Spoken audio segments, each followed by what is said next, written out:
অভিভাবক বিএনপির চেয়ারম্যান জনাব তারেক রহমানের পক্ষ থেকে শুভেচ্ছা জানাচ্ছি, অভিনন্দন জানাচ্ছি, সালাম জানাচ্ছি। আসসালামু আলাইকুম ওয়া রাহমাতুল্লাহ। আপনারা ভালো আছেন? সবাই ভালো আছেন? ইনশাআল্লাহ আমরা ভালো থাকতে চাই। ভাইরা আমার, আজকের এই সভায় কয়েকটি কথা বলবো। আমরা অনেকগুলো উঠান বৈঠক করেছি। মেহেন্দিগঞ্জ হিজলার প্রতিটি প্রান্তে প্রান্তে গিয়ে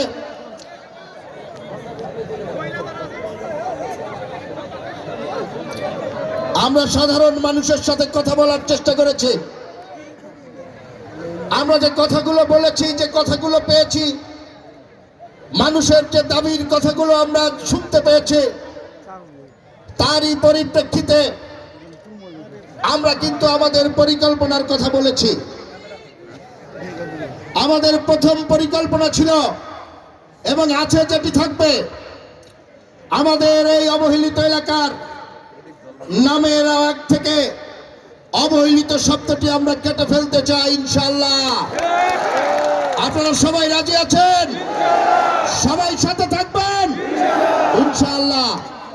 দ্বিতীয় যে কথাটি বলেছিলাম, এখানের নদী ভাঙন, চোখের সামনে নিজের জন্ম ভিটা পানির নিচে হারিয়ে যাচ্ছে, বাবার কবর চলে যাচ্ছে, মায়ের কবর চলে যাচ্ছে, প্রিয় মসজিদটি নদীর নিচে হারিয়ে যাচ্ছে।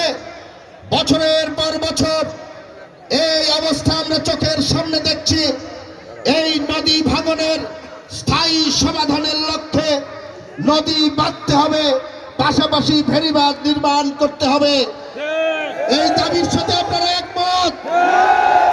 আমরা ইতিমধ্যে বরিশাল বাউস পার্ক মাঠে লক্ষ লক্ষ মানুষের সামনে বিএনপির আগামী দিনের কন্যারে, বাংলাদেশের অবিসংবাদিত নেতা, আগামীর প্রধানমন্ত্রী তারেক রহমানের সামনে আপনাদের সন্তান হিসাবে, আপনাদের ভাই হিসাবে এই দাবি আমি উপস্থাপন করেছিলাম।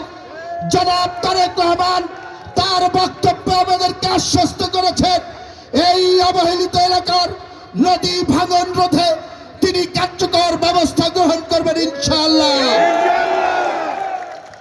আমরা বিশ্বাস করতে চাই তারেক রহমানকে। উনি শহীদ জিয়ার সন্তান, উনি বেগম খালেদা জিয়ার সন্তান, উনি মাটি ও মানুষের নেতা।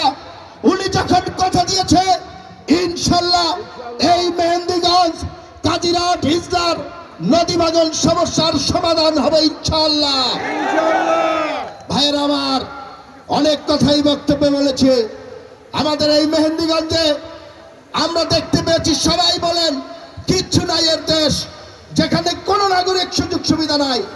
আমাদের হসপিটাল ব্যবস্থা নাই, আমাদের ভূমিহীন অনেক মানুষ আছেন যাদের ভূমি নাই, আমাদের